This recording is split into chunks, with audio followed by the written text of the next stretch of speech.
Olá, paz! Seja muito bem-vindo a mais um vídeo do nosso canal do YouTube. É um prazer te receber aqui. Para você que ainda não é inscrito, se inscreva e ative o sininho para receber as nossas notificações e ficar por dentro dos novos conteúdos deste canal. Aqui temos também devocionais, testemunhos e ministrações para que você seja ainda mais abençoado. Como igreja, queremos te deixar um convite para que você possa nos fazer uma visita de forma presencial assim que possível e conhecer a nossa casa. Agora você ouvirá uma palavra que irá edificar a sua vida. Aumente as suas expectativas. Que Deus te abençoe. Abra a palavra, por favor, no livro de 1 de Reis, capítulo de número 19. Eu peço que tenhas paciência, porque vamos ler bastante versículos. Consideravelmente uns 19 versículos. Está escrito assim: o rei Acabe contou à sua esposa, Jezabel, tudo o que Elias havia feito e como havia matado à espada todos os profetas do Deus Baal. Aí ela mandou um mensageiro a Elias com o seguinte recado: que os deuses me matem, se até amanhã, a esta hora, eu não fizer com você o mesmo que você fez com os profetas. Elias ficou com medo e, para salvar a vida, fugiu com o seu ajudante para a cidade de Berseba, que ficava na região de Judá. Deixou ali o seu ajudante e foi para o deserto, andando um dia inteiro. Aí parou, sentou-se na obra de uma árvore e teve vontade de morrer. Então orou assim: já chega, ó Senhor Deus, acaba agora com a minha vida. Eu sou um fracasso, como foram os meus antepassados. Elias se deitou debaixo da árvore e caiu no sono. De repente um anjo tocou nele e disse: levante-se e coma. Elias olhou em volta e viu perto da sua cabeça um pão assado nas pedras e uma jarra de água. Ele comeu e bebeu e dormiu de novo. O anjo do Senhor Deus voltou e tocou nele pela segunda vez, dizendo: levante-se e coma, senão você não aguentará a viagem. Elias se levantou, comeu e bebeu, e a comida lhe deu força bastante para andar 40 dias e 40 noites até o Sinai, o monte sagrado. Ali ele entrou numa caverna para passar a noite. E de repente o Senhor Deus lhe perguntou: o que você está fazendo aqui, Elias? Ele respondeu: ó Senhor, Deus Todo-Poderoso, eu sempre tenho servido a ti, e só a ti. Mas o povo de Israel quebrou a sua aliança contigo. Derrubou os teus altares e matou todos os teus profetas. Eu sou o único que sobrou, e eles estão querendo me matar. O Senhor Deus disse: saia e vá ficar diante de mim no alto monte. Então o Senhor passou por ali e mandou um vento muito forte, que rachou os morros e quebrou as rochas em pedaços. Mas o Senhor não estava no vento quando o vento parou de soprar. Veio um terremoto, porém o Senhor não estava no terremoto. Depois do terremoto veio um fogo, mas o Senhor não estava no fogo. E depois do fogo veio um sussurro calmo e suave. Quando Elias ouviu o sussurro, cobriu o rosto com a capa, então saiu e ficou na entrada da caverna. E uma voz lhe disse: o que você está fazendo aqui, Elias? Ele respondeu: ó Senhor Deus Todo-Poderoso, eu sempre tenho servido a ti, e só a ti. Mas o povo de Israel quebrou tua aliança contigo, derrubou os teus altares e matou todos os teus profetas. Eu sou o único que sobrou e eles estão querendo me matar. Então o Senhor Deus disse: volte para o deserto, que fica perto de Damasco. Chegando lá, entre na cidade e unja Azael como rei da Síria.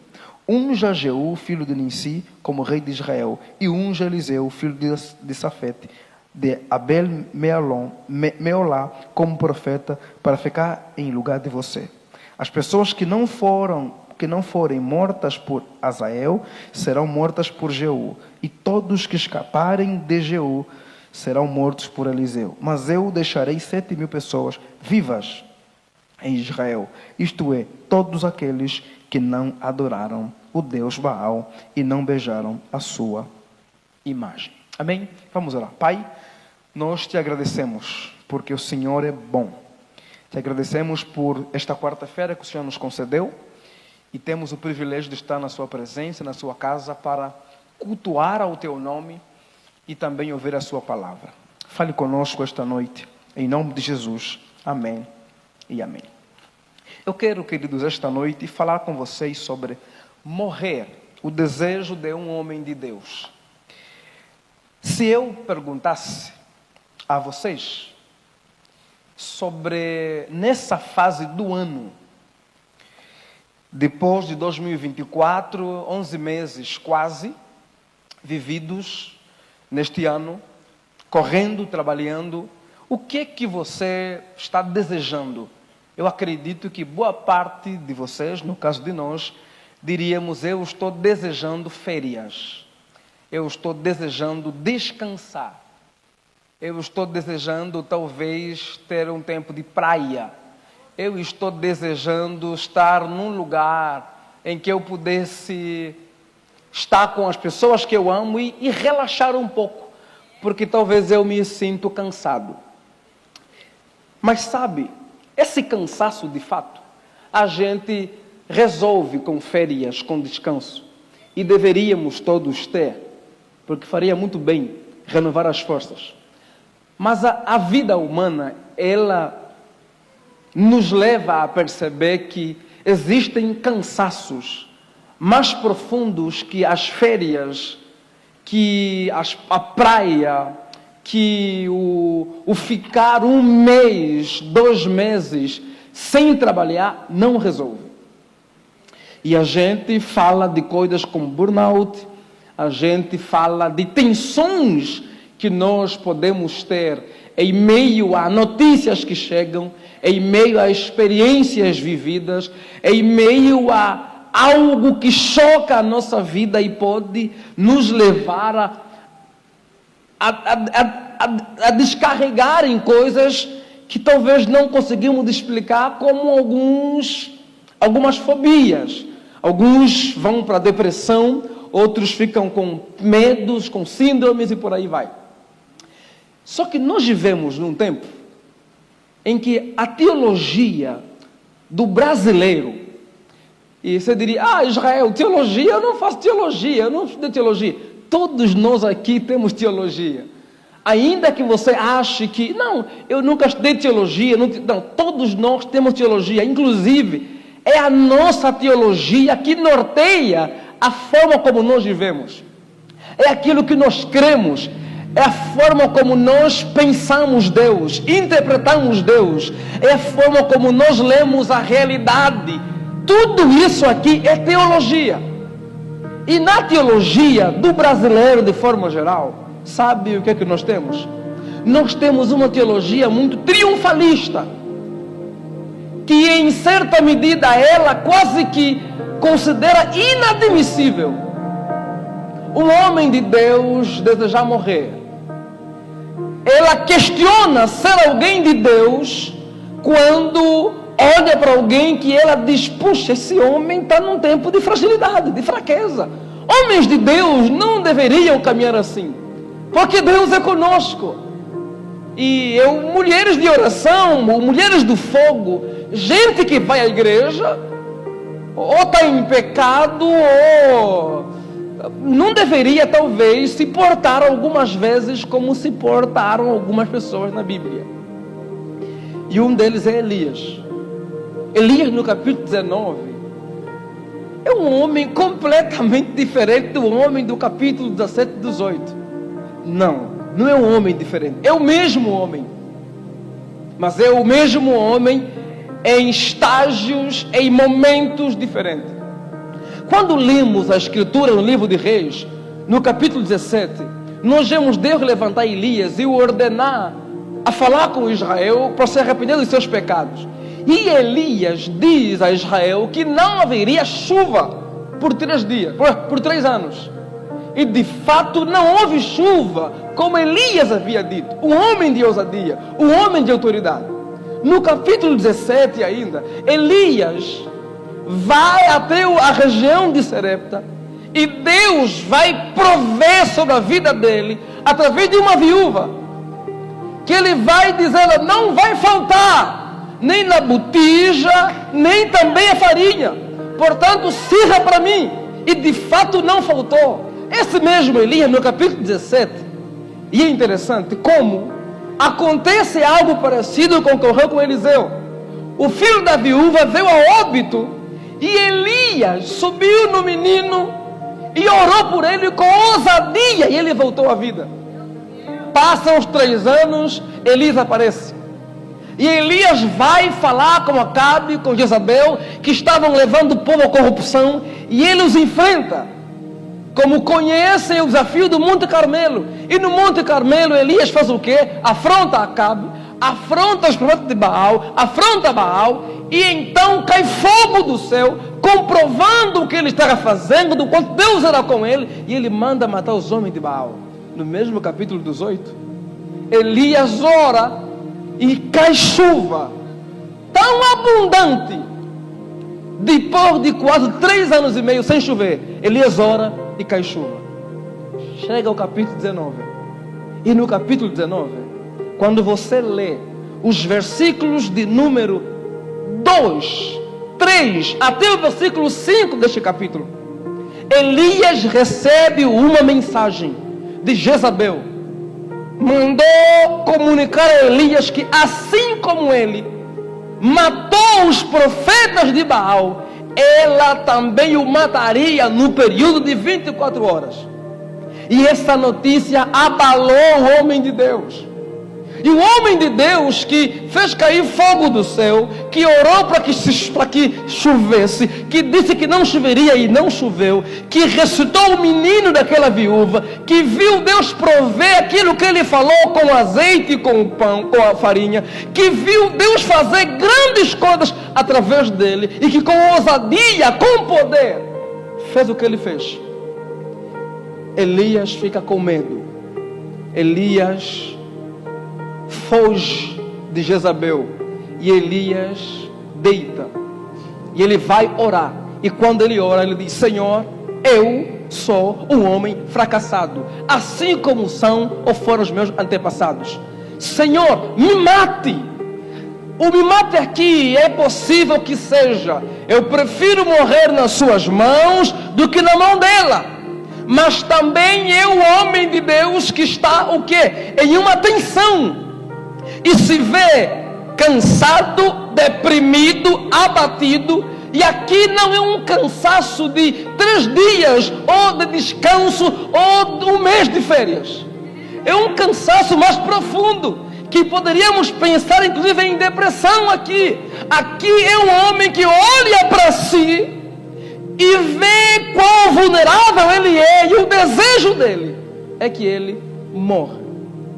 O desejo dele é morrer, porque a sensação em que ele se encontra, a mensagem o afetou tão profundamente que ele quer morrer. Mas irmãos, quem lê 1 de Reis, capítulo 17, capítulo 18, jamais imaginaria que o Elias destes capítulos é o mesmo Elias do capítulo 19. O homem que orou para que caísse fogo, o homem que viu o céu ficar quieto sem chuva, o homem que orou para que o céu se abrisse vendo a chuva outra vez, é o homem que está onde? Que está aqui querendo morrer, que se diz um fracassado, se vê um acabado. Mas em pouco tempo, não tem muito tempo aqui, foi apenas alguns dias depois do fogo cair do céu. Irmãos,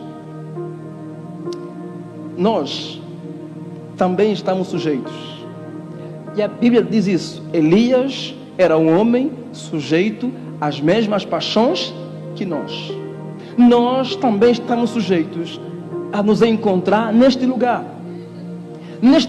em que notícias nos abalam profundamente, neste lugar em que nos vemos cansados, abatidos, até mesmo deprimidos, neste lugar que o que desejamos primariamente é morrer. Não conseguimos, por exemplo, olhar a situação em perspectivas maiores, uma visão mais ampliada. E o que anseiamos é o quê? É simplesmente que a vida acaba. Com isso, nós ouvimos de muitos pastores que se suicidaram. Alguns sabemos que é porque tinha pecado e não tinha por onde correr e viu que era o único caminho.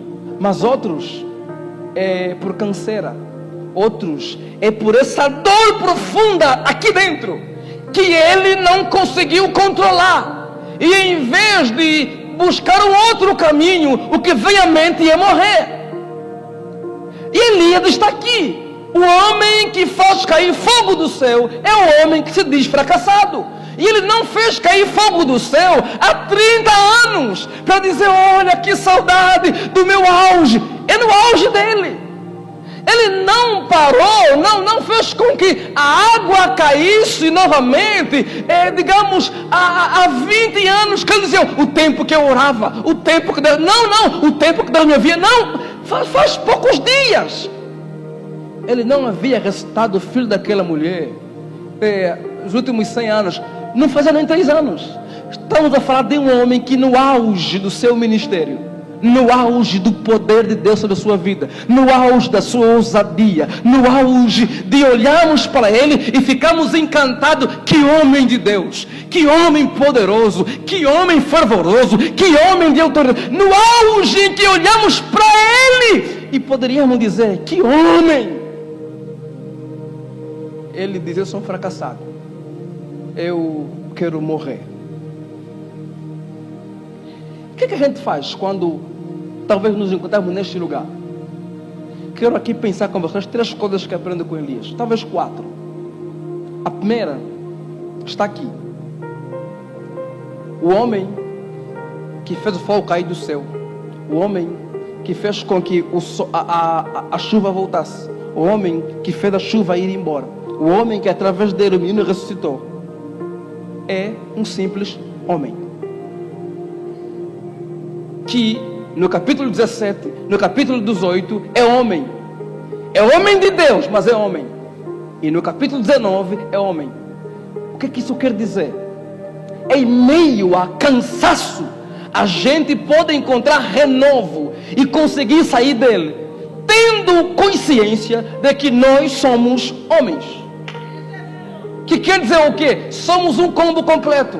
Que temos força, que temos capacidade e autoridade que vem de Deus para orar e vir fogo do céu. Que temos momentos que você diz: que homem poderoso, que homem é Elias. Mas que também tem momento que ele diz: pronto. Mas Elias, Deus te ouviu para cair fogo do céu, cara. Eu sou um fracassado. Somos homens. Ennio Cordeiro, no seu livro Caminhando com o Tanque Vazio, ele diz uma frase que eu nunca mais esqueci quando li: nós não nos esquecemos que somos cristãos, mas nos esquecemos que somos homens, ou então humanos. O que isso quer dizer? Nós não somos pessoas que são fortes sempre. Nós não somos daqueles que nunca oscilam. Nós somos gente. E como gente, tem dia que parece que fizemos cair fogo do céu. Mas tem dia que estamos naquele lugar que é uma caverna, que estamos ali fechados, abatidos, depressivos quase que. E fala: mas é o mesmo que sim. É o mesmo homem. Você é simplesmente um homem. Alguém que quebra tudo, que dá conta do recado, alguém que nos impressiona ao vê-lo operar, ao vê-lo agir, e alguém que talvez teríamos vergonha de falar: puxa, mas é a mesma pessoa? É a pessoa. O homem de Deus é um homem, a mulher de Deus é só uma mulher. Irmãos, ter essa capacidade de ver que somos homens nos levará, sabe fazer o quê? A não passar dos nossos limites. Nós temos limites. Nós temos fragilidades. Nós somos seres frágeis. Nós somos homens e mulheres. Portanto, ao mesmo tempo que podemos fazer grandes coisas, mas existem tensões, desafios, e se nós não reconhecemos que somos homens e que somos mulheres, nós iremos quebrar limites. E quebrar limite não significa ser top da galáxia ou acima da média. Significa às vezes não entender que você é gente, que você é homem, que lá na frente, por ter quebrado isso, você vai quebrar a cara. Portanto, você terá que perceber que você é alguém que cansa, que você é alguém que precisa descansar, que você é alguém que precisa de férias, que você é alguém que precisa. Por quê? Porque tem limitações. Que você é alguém que também tem medo. Que você, que é do fogo puro, também se vê frágil para orar. Que você, que é o homem, o grande pregador, também tem dia que está com preguiça de ler Bíblia, que não consegue falar, puxa vida, não faz sentido, não tem graça, não tenho vontade aqui. Você é gente. E aqui vem o encanto. Que encanto? É o Deus que usa Elias. O Deus que usa Elias é o Deus que sabe que ele é homem. É o Elias, o fogo caiu do céu. É o mesmo Deus que está aqui. O Deus lá do Monte Carmelo é o Deus que está aqui no Elias borocochô, fraquinho. O Deus que estava lá com Elias, que tinha autoridade, é o mesmo Deus. Sabe por quê? Porque Deus nos ensina muito sobre a graça. Quando você entender que você é homem, você vai aprender a não quebrar, a não sair dos teus limites como gente humana, e aprenderá a entender que eu sou usado por Deus. Eu cheguei onde cheguei por causa da graça de Deus. Deus me aceita! Deus me aceita! Apesar dele me conhecer profundamente. Irmãos, você conheceu Israel do púlpito, é uma coisa, ele vai bem.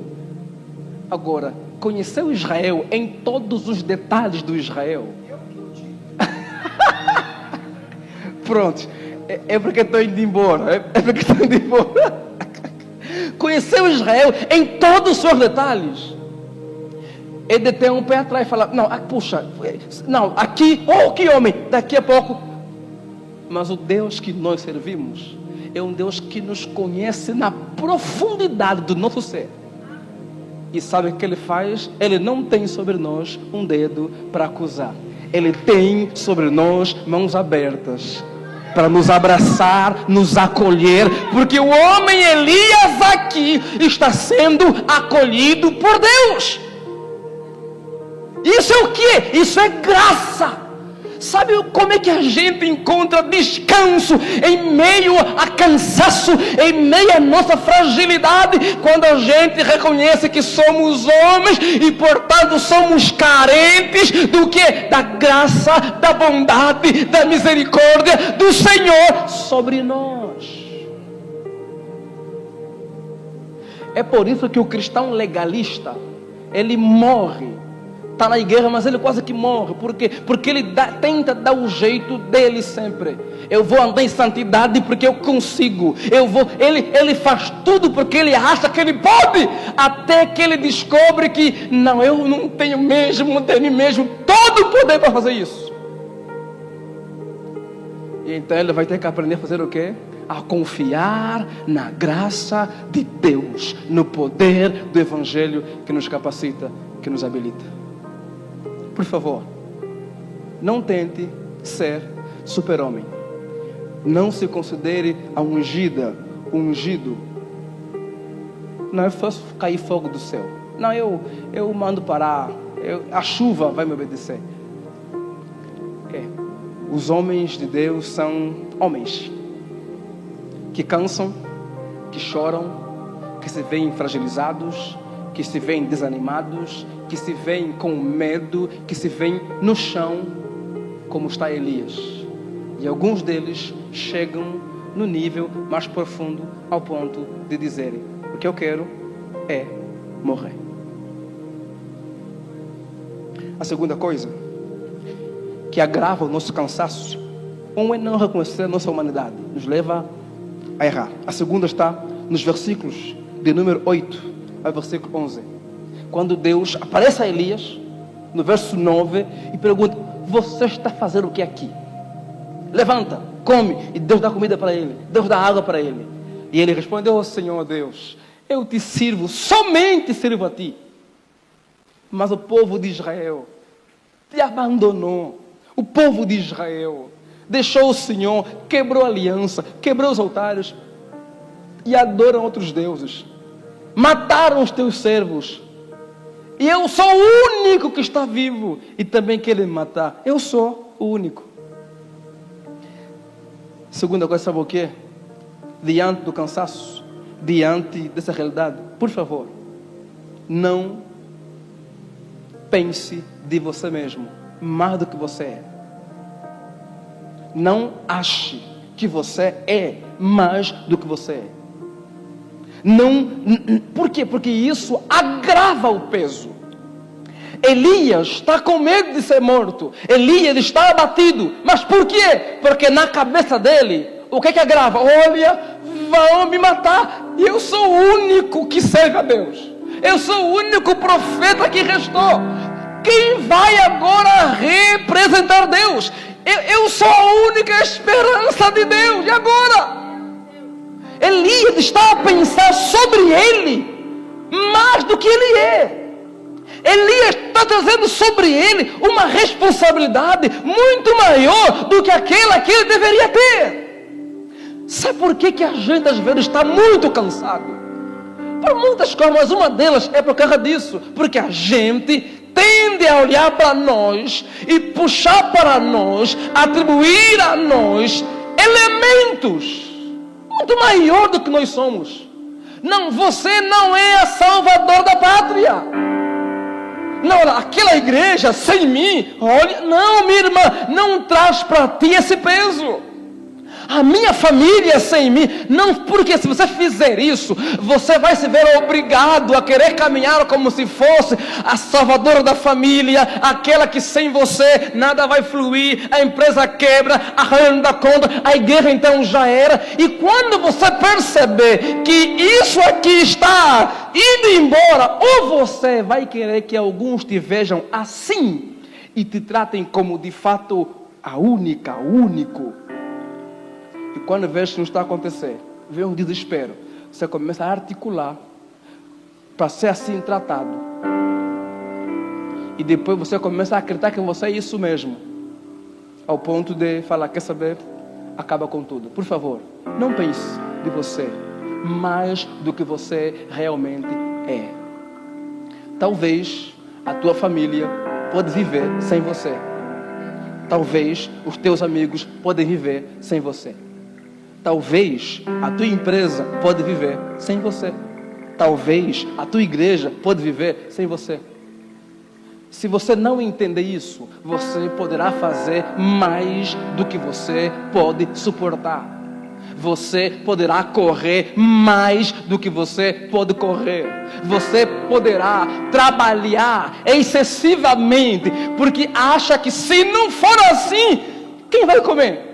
Se não for assim, comeremos o quê? Se não for assim, quem vai sustentar? Por favor, aprenda a não olhar para si. Por favor, como se fosse a pessoa que é a quarta pessoa da Trindade. Na tua família, na tua igreja, onde você estiver. Porque se você fizer isso, você não só fará isso, você trará sobre si o peso disso. E esse peso você não vai suportar carregar. E esse peso você não vai dar conta do recado. Não, você não é essa pessoa. Elias, você não é o único. Prova disso é quando você lê os versículos de número 15 em diante. Deus diz que levanta, come, vai, unge Azael, unge Jeú, unge quem? Eliseu. Digamos: ô meu filho, eu quero te mostrar que tem outras pessoas. E digo mais, 7.000 vou conservar, que não se dobraram. Portanto, o que agrava o peso de Elias é o quê? É ele dizendo: meu Deus, e agora? Eu sou o único que serve a Deus. Quem vai representar o Senhor? E agora, a esperança de Deus foi embora. Não, meu irmão, você não é a esperança de Deus para a tua família. Não, você é quem? Você é simplesmente um ser humano que cansa, que também precisa às vezes trabalhar menos para não ficar doente, que precisa descansar, que precisa com sinceridade expor o teu coração, os teus sentimentos. Mas se eu falar, vai acabar. Você não é essa pessoa, esse lugar não é teu. O lugar de quem sustenta, de quem provê, não é seu. É de quem? É de Deus. Portanto, pare de atribuir a você coisas que vão acabar com você. E se coloca neste lugar. Você tem um lugar. Caminhe neste lugar, nesse espaço que é céu. Porque se você extrapolar, você vai ter que ouvir alguém um dia dizer, também, né? Estava achando que era ele que morreu na cruz. Foi Jesus quem morreu na cruz. Você cansa. Você chora, você perde, você também fica triste, você também tem sentimento e precisa expressá-los. Você não precisa carregar esse peso todo. Olha, se não for por mim, a minha família, você está muito enganado. Talvez é por ser você pensando assim que outros estão ali sentados, acomodados, relaxados, quando poderiam fazer o quê? Também se mobilizar para quê? Para fazer outras grandes coisas. Portanto, saber o teu lugar é uma forma de você entender o que? Eu estou aqui, mas outros também podem cooperar comigo e juntos podemos contribuir para o bem da família, para o bem da igreja, para o bem do Brasil, para o bem do mundo. É por isso que quando você olha para os políticos, os partidos no poder, que querem, isso aqui é coisa de África, né? Querem ficar no poder 60, 45 anos. É por quê? Porque são pessoas que passaram a achar que se eles não ficarem no poder, não tem no país gente capacitada para governar. Então eles dão um jeito para tudo. Portanto, resultado é canseira. Resultado é desespero. Resultado é carregar algo que ninguém te pediu para carregar. Deixa eu perguntar para você. Quem pediu para Elias carregar o fardo dele ser o representante de Deus? Eu sou a voz profética da nação. Pelo amor de Deus, quanta prepotência.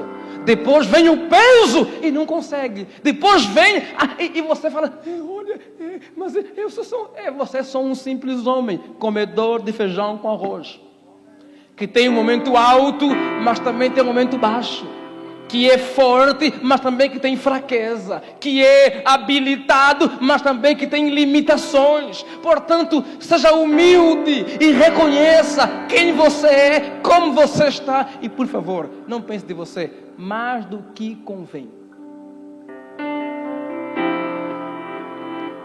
E terceiro, quando lemos as partes finais, tanto nos versículos de número 13 em diante, nós vemos Deus falar com Elias: levanta, coma, beba, porque a jornada te será longa. Por favor, entenda algo.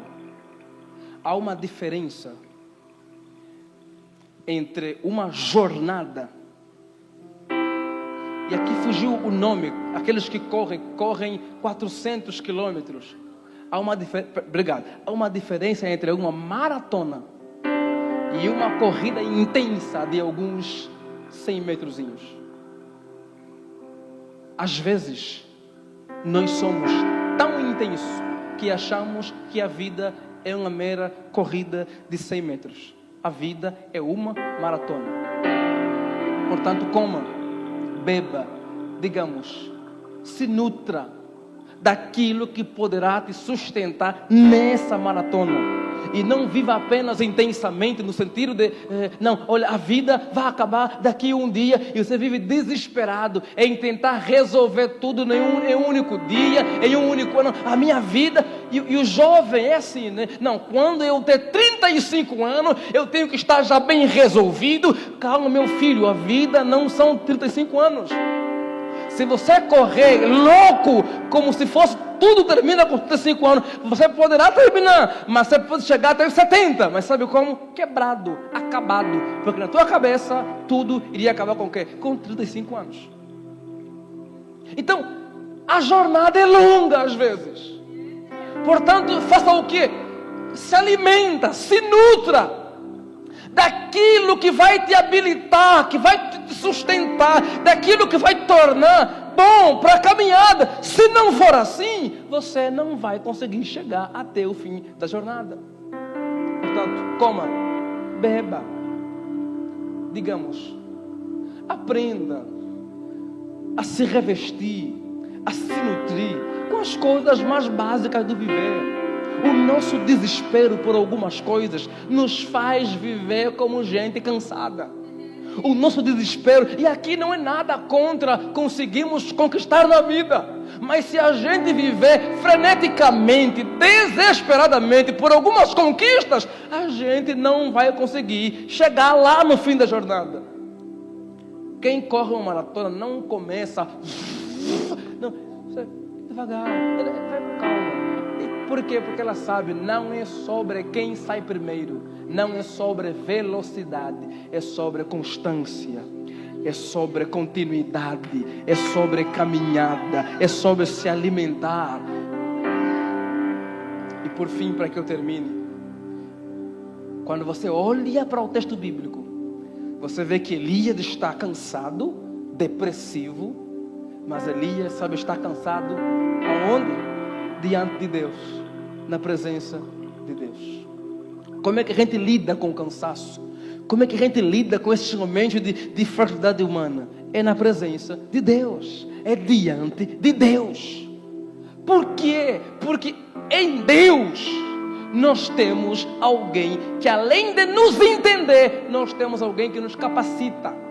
Nós temos alguém que nos fortalece, nós temos alguém que nos renova. Portanto, a consciência da minha vulnerabilidade, da minha fraqueza, a realidade do meu cansaço, sempre deveria me levar, me colocar diante de Deus, rendido aos pés do Senhor, prostrado diante dEle, rasgando meu coração com sinceridade, como eu me encontro, fragilizado, desanimado, cansado, abatido, sem precisar maquiar nada. Por quê? Porque rasgando-se diante dele e nele, sempre encontraremos o poder que se aperfeiçoa nas nossas fraquezas. Diante dele sempre encontraremos o quê? A graça que nos basta. A graça que nos é suficiente, a graça, a provisão da graça que no chão em que eu me encontro, se eu não sair naquele momento, no mínimo eu sou consolado, eu sou renovado, eu sou avivado, eu sou fortalecido, porque nele temos aquele que pode nos capacitar. Então, a minha canseira, a minha fragilidade como gente humana que eu sou, sempre deveria me colocar de joelhos. Sabe o que as pessoas fazem diante da fragilidade? Comumente duas coisas. Uma, fingem que nunca são fracos. Então, sempre ora, eu sou do fogo, eu sou poderoso. Eu dou conta do recado, eu boto para quebrar. Não, ele está bagunçado, ele está acabado aí dentro. Mas ele quer mostrar sempre que é forte. O segundo grupo, sabe faz o quê? Vira vitimista, autocomiseração. Ele quer que os outros tenham pena dele. Sabe? Então ele se entrega. Aprenda com Elias. O caminho não é nem fingir força, e também não é se entregar para o vitimismo, é se render diante do Senhor e rasgar o coração com sinceridade, porque no Senhor nós encontramos as respostas para as muitas inquietações daqui. E quando não tem resposta, nós encontramos o quê? capacitação que vem da parte do Senhor. Portanto, busque o Senhor. Reconhecer minha fragilidade. Reconhecer que eu estou cansado. Reconhecer que me vejo com medo, abatido. Deveria sempre me colocar diante dele e dizer: Senhor, eu não estou tão forte como eu esperava que estivesse. Eu me vejo talvez um pouquinho assim, sabe, meio dúbio. Sim, a vida não é apenas sobre a resposta sim ou não, é mais complexa às vezes. A vida às vezes é sobre Marcos 9:6. Você crê? Eu creio, mas me ajuda na minha incredulidade. Na vida às vezes a nossa fé, ela se mostra fragilizada, em que eu acho que eu creio, mas eu não creio o suficiente para o nível do meu problema. E ali, então, eu aprendo que o caminho é sempre ir ter com Deus. Vá ter com Deus ou adorando a Ele, porque você está maduro e consegue enfrentar aquele momento. Ou vá ter com Ele desesperadamente, rasgando o coração, lamentando, falando de como você está, do como está fragilizado, do quanto não tem poder, do quanto não pode. E não tenhas dúvida, não faltará provisão de graça, provisão de renovo, provisão de consolo, provisão de força da parte do Senhor, porque é Ele que nos fortalece. E disso poderemos dizer: eu posso tudo naquele que me fortalece. Se levante e Deus te abençoe em nome de Jesus.